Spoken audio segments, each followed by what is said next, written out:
Quando você vai falar de elfo negro, elfo preto no Senhor dos Anéis.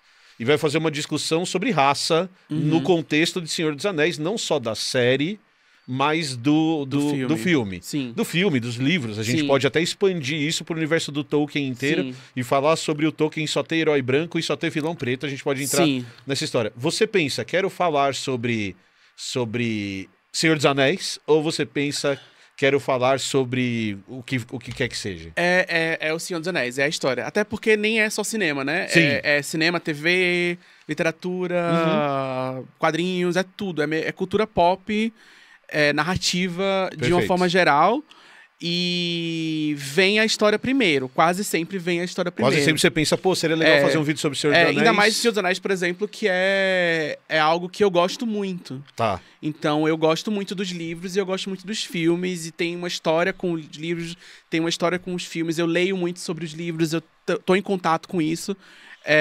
Então, são coisas que eu penso, que eu pensava, que eu venho pensando há muitos anos.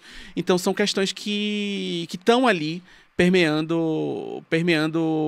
Quando eu penso na história e tudo que cerca essa história. Então, qualquer história que eu tô consumindo, que eu tô lendo, eu tento ter uma abordagem crítica sobre ela, né? E eu gosto muito de cinema. Eu estudei cinema, eu estudei TV, eu sou formado em rádio e TV.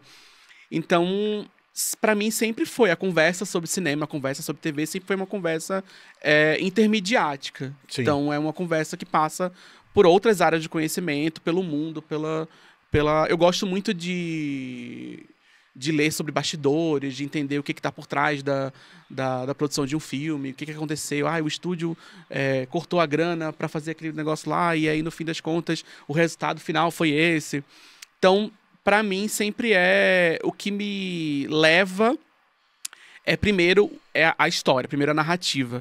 Claro que tem temas que se misturam, né? E sempre vai se misturar. Então, às vezes, eu já penso... Nesse caso do Senhor dos Anéis, especificamente, já foi meio junto ali. Tá. Já foi meio junto. A minha ideia, quando eu fiz esse vídeo, que foi 2 anos atrás... Que foi quando lançou Anéis do Poder, né? Foi quando lançou Anéis de Poder, né? Anéis de Poder. Eu sempre confundo. culpa Quando do lançou Reinaldo. Anéis de Poder, tava aquela do discussão Reinaldo. sobre o Elfo Negro e a galera lá, porque a lacração e E aí me veio a oportunidade de discutir realmente uma questão, como que o Tolkien lida com raça. Ainda mais pensando que O Senhor dos Anéis ela é uma obra que inaugura muitas coisas, incluindo essa perspectiva de raça como algo essencial, biológico, determinante.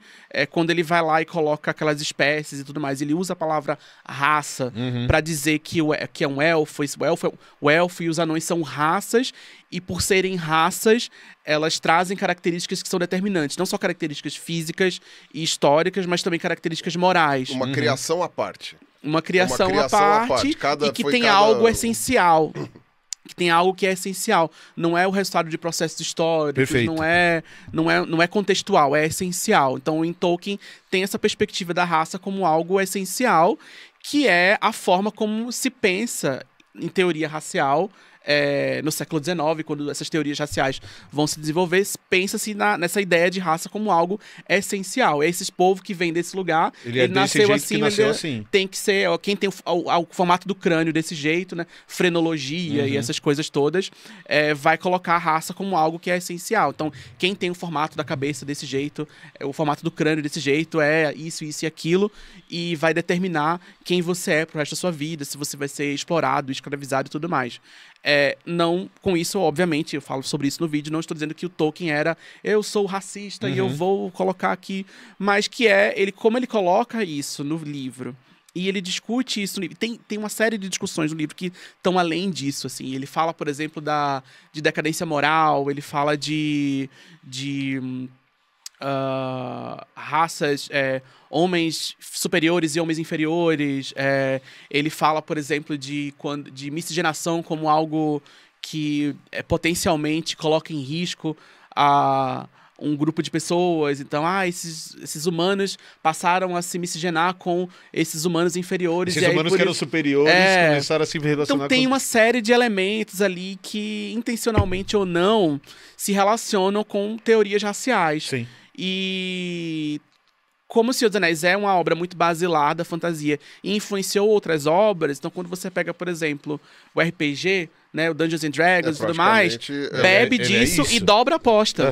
É o medieval fantástico, né? Que o pessoal chama, né? Sim. E ele dobra a aposta mesmo. Ele vai separar bem claramente o que é o quê, com características específicas. Agora, é uma coisa bem interessante, né? Aqui agora fazendo o advogado do Reinaldo, né? Porque não é o advogado do diabo, né? É o advogado do Reinaldo. O Reinaldo, eu fiz essa pergunta pro Reinaldo quando eu tava fazendo a live, também na mesma época, né, 2 anos atrás. E o Reinaldo... De Anéis de Poder, né? Vocês estavam falando sobre a série, tal, né? Eu quero fazer mais uma agora. E o Reinaldo tinha falado que... Eu tinha perguntado isso, né? Só pra lembrar, Reinaldo José Lopes, nosso amigo, já veio aqui. 4 horas de Senhor dos Anéis, responsável pelas traduções de Senhor dos Anéis, só pra deixar claro de que Reinaldo que nós estamos falando. Traduziu o Silmarillion, traduziu o Hobbit, enfim. Os anãos é culpa dele, o Anéis de Poder é culpa dele. Os orcs com QE Os orcs com QE, é tudo culpa do Reinaldo. Então, e o Reinaldo tinha comentado que ele falou assim, ó, nas cartas do Tolkien, aí saindo dos livros, o Tolkien era um cara que a gente entenderia pra época como um cara até muito pra frentex. Sim. Ele era um cara muito pra frentex, ele tinha a raiva ele definitivamente não era um eugenista. E ele viveu esse período, né, na juventude dele, né, porque ele era um cara do século XIX. Né? Se recusou a publicar O Senhor dos Anéis na Alemanha nazista, escreveu uma carta lá respondendo. Teve uma série de coisas e tal, não sei o quê. Então era um cara que, do ponto de vista... Agora, essas criações de raça, essas coisas assim, ele se baseou nos mitos nórdicos e todas aquelas coisas lá, né? Talvez realmente tenha sido uma coisa imperceptível pra ele. Então, eu não acho que foi intencional. Eu acho que realmente eu acho que era o imaginário de uma época, de um cara que cresceu na Inglaterra e tudo mais. Eu não acho que ele tinha mais intenções. Eu nem acho que é totalmente horrível, sabe? Inclusive, é isso que eu tô falando. Eu gosto muito Talvez de Senhor dos ele Anéis. fizesse um meia-culpa. E eu acho que tem nuance ali. Eu não acho que tudo isso... Assim, não acho que é totalmente indefensável, sabe? Algumas questões que ele trabalha. Por exemplo, ele tem o Senhor dos Anéis tem uma crítica que eu acho muito interessante à Revolução Industrial, a coisa do meio ambiente, de como que o crescimento desenfreado, ele é algo que a gente precisa ter uma postura crítica diante daquilo. E apesar do Tolkien não gostar de alegoria, vamos dizer assim, ele não gostava quando as pessoas tentavam traçar paralelos, mas tem questões ali, tem temáticas ali que são temáticas que dá pra ver que eram questões caras a ele. Então, meio ambiente, quando ele coloca ali os elfos como seres que vivem em harmonia com a natureza, não é só, eles vivem na floresta e são bonitos. Não, são seres que têm um modo de vida onde a natureza é parte do modo de vida, onde tem um respeito à natureza, tem um respeito ao território, tem um respeito ao meio ambiente. E aí você tem a revolução, entre aspas, a revolução industrial de Mordor, a revolução industrial ali de Isengard, do Saruman. Como aquilo que chega para destruir, para devastar, para acabar com o modo de vida. Tem muitas coisas interessantes, só que ao construir algumas dessas coisas interessantes, ele usa elementos que são também ideologicamente localizados. Sim. E eu acho que vale a gente ter uma postura crítica com isso. E eu falo isso no vídeo também. Não é para cancelar a Tolkien, é a gente entender essas problemáticas, entender onde que essas questões se localizam, pra gente ter uma postura crítica, pra gente não embarcar cegamente em algumas crenças. E é isso, assim, eu gosto pra caramba de Você continua gostando, isso não diminuiu o fato de você gostar da obra. Isso é uma postura que a gente tem diante de todas as coisas. Isso aqui não A gente comenta isso, na verdade tem um vídeo antigo meu comentando, meu Emílio vai concordar, do próprio Darwin. Porque o Darwin, pra sua época, ele era um cara absurdamente pra frentex, era um cara muito progressista, era um cara que tinha, sabe, uma visão que, assim, entenderíamos quase como revolucionária pra época dele, lá no final do século XIX, sendo um inglês, né, rico, não sei o que lá, mas ele viu o mundo, ele rodou o mundo, tal, não sei o que, então ele tinha uma visão muito interessante. Agora, existem trechos da obra do Darwin que são objetivamente racistas. Principalmente mais pro final da obra dele, ele vai... Exatamente, quando ele chega na descendência do homem. Então, bom, é claro, né? Antes disso, não é ser racista com corvo, né? Com pomba. Sim. Mas Quer dizer, talvez pudesse. Talvez pudesse. Com pomba, né, com coisa. Mas de qualquer maneira, no que diz respeito a isso, existem frases que talvez não houvesse ali uma maldade ou um sentido de superioridade, inferioridade, como algo assim, mas de alguma forma, né? Tanto é que o primo dele usou isso para ser eugenista de verdade. Para criar, de fato, a eugenia.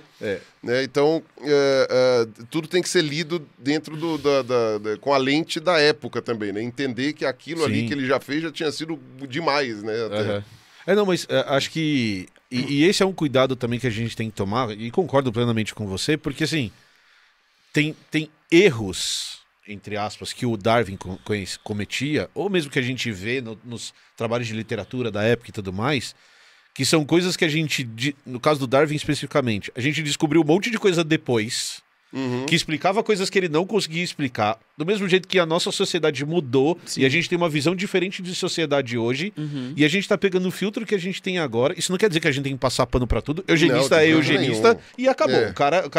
Esses caras têm que ir pro lixo da história, O Galton que criou a eugenia, ele criou coisas interessantíssimas. De escrever da realidade, ele descreveu coisas interessantíssimas. E ele errou no monte A conclusão dele é que foi uma coisa assim, que na cabeça dele, ele tava fazendo a melhor coisa do mundo. E aí o cuidado que a gente... Escalou muito rápido. Tanto que passou do limite muito rápido. Não, nossa, cara, foi uma coisa tipo, em 20 anos já tava... Mas o que eu quis dizer é assim, mesmo no caso da evolução, a gente teve que ter lá na década de 50 um negócio chamado neodarwinismo, que pegou essas ideias, reciclou essas ideias, colocou novos conhecimentos por cima, né, pôs genética que a gente não sabia, para criar um novo conhecimento melhorado do que o Darwin fez. E agora já querem fazer a síntese expandida, que aliás demorou. Para fazer de novo. Agora já nem precisa mais, eu acho, porque já juntou tanta coisa. Mas no caso de cinema é isso, a gente lê, ou no caso dos livros, a gente olha pro livro e fala, tá bom, isso aqui tem essa leitura. Eu ia te fazer uma outra pergunta que a gente faz com biologia. Dá pra ver filme só por ver? Dá pra ler livro só por ler? Ou você hoje já tá com a maquininha, você já tá lendo a Matrix o tempo todo? Isso, né? Você foi escravizado pelo seu trabalho. É meio difícil, sabe? Às vezes eu tô... Eu tento ver... Não, eu acho que não existe assim, só por ver. Eu acho que não existe. Mas só por ver no sentido de você não tá pensando em vídeo. O professor Felipe Leão, ele fala o negócio que ele falou de jeito engraçado, que ele falou assim, eu quero... Como é que ele fala, meu Deus? Era uma coisa tipo assim, eu quero... tirar meu cérebro. Como é que é uma expressão que as pessoas falam? Assim, eu quero... deixar meu cérebro pra fora da sala. É uma coisa assim, eu não lembro como é que ele falou assim. Não tem como. Você não tem como assistir sem cérebro. Você não tem como desligar a mente. Você não vai desligar a sua mente. Sua mente ela não tem um botãozinho que liga e desliga, né? Mas eu gosto de ainda manter o meu lazer, sabe? Eu não quero trabalhar durante... Eu não quero que o meu lazer, meu ócio seja produtivo. Eu sou contra a produtividade. Embora que não sei se dá pra ser contra a produtividade no mundo de hoje. Mas assim, eu tento ativamente combater isso. Não, eu não quero ser produtivo. Eu quero assistir uma coisa e eu não quero assistir porque talvez vai virar um vídeo. Eu não quero, eu quero só assistir porque eu vou achar legal. Eu peguei pra ler esses dias o mangá do Cavaleiro do Zodíaco. Que eu já tinha lido quando eu era mais jovem e aí eu sabia que era ruim. E aí eu pensei, eu sei que é ruim, mas eu quero ler. Agora o hate, velho. Eu quero ler sabendo que é ruim, vai ser muito divertido. Aí eu peguei pra ler, tá sendo muito divertido, assim, é ruim. Continua ruim. Não, é ruim, é pior ainda do que eu lembrava, assim. Mas por isso que é bom, mas né? Mas é divertido. Nossa, eu achei é muito divertido, é muito divertido. É aquele filme que é trash, mas é Dá bom volta, porque né? ele foi feito pra ser trash. Eu nem sei se foi feito pra ser trash, não, viu? No caso do Cavaleiro do Zodíaco. É muito idiota, é muito idiota. Mas é um idiota que me diverte, que aí me traz na nostalgia, me traz um negócio. E eu fui meio que ativamente pensando nisso. Eu não quero olhar isso aqui, ler isso aqui pra pensar, porque eu vou fazer vídeo daqui a um mês. Não, eu quero só ler o negócio daquilo. aqui. Eu li antes de dormir, e aí me dava sono. Mas eu li muito rápido, assim, e são 22 volumes longos, assim. Eu li muito rápido e com essa perspectiva, assim. Então é uma coisa que eu ativamente busquei, porque eu vinha numa série de leituras de trabalho, assim. Eu comecei a ler Frankenstein, que eu nunca tinha lido, porque eu queria ler e tal. Acabou virando um vídeo de 40 minutos e virou trabalho, porque aí a editora lançou no Brasil. E eu tava exausto, assim, fiz, eu não quero. Aí eu comecei a ler uma outra coisa, aí a outra coisa que eu tava lendo também me deu uma ideia de um negócio. Comecei a ficar cansado, sabe? E aí eu fiz, não, eu quero só ler. Eu só quero ler um negócio aqui que vai ser legal pra mim. Mas é difícil, assim. Muitas vezes eu já fiz isso, busquei alguma coisa que eu tava lendo só pra...